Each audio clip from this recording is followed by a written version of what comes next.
Good afternoon everyone. Now we will perform single phase half wave rectifier with R load experiment.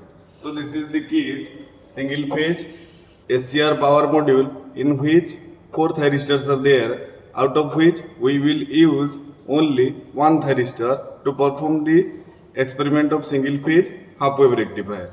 This kit is supplied from PWM firing pulse controller by this connecting cord.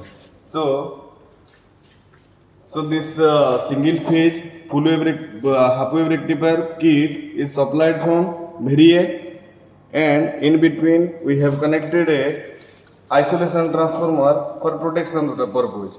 So from this isolation transformer, input is given to this single phase power module. We need to complete the circuit of single phase half wave rectifier. To each SCR we have to give two supply, gate to cathode supply and anode to cathode supply. So to connect gate to cathode supply, now we are connecting G1 to G1 and K1 to K1 to K1. Now we will complete the circuit.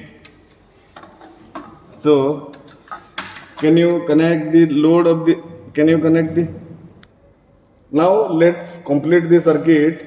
So your one thyristor will be supplied in between gate to cathode.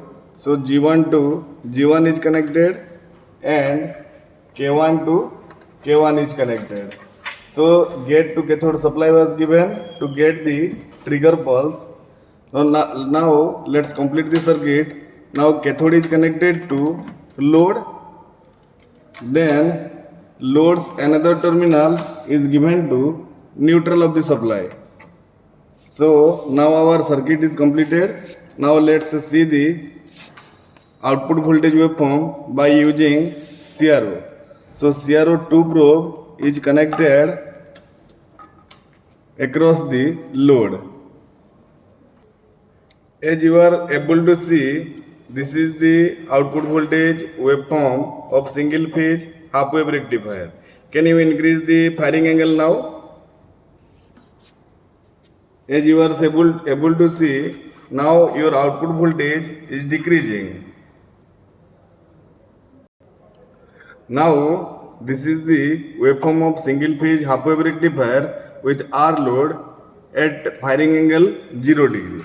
Now can you increase the firing angle? Now if firing angle, as you are able to see, if firing angle is increasing, firing angle, can you increase the firing angle? Increase the firing angle. Increase, just increase. Okay, now firing angle, if we are increasing the firing angle, this is the waveform of single phase half wave rectifier with R load at firing angle 0 degree. Now can you increase the firing angle? Yes. Now we are increasing the firing angle. So if firing angle is increasing, output voltage is decreasing. We ended the experiment of single phase half wave rectifier with R load. Thank you.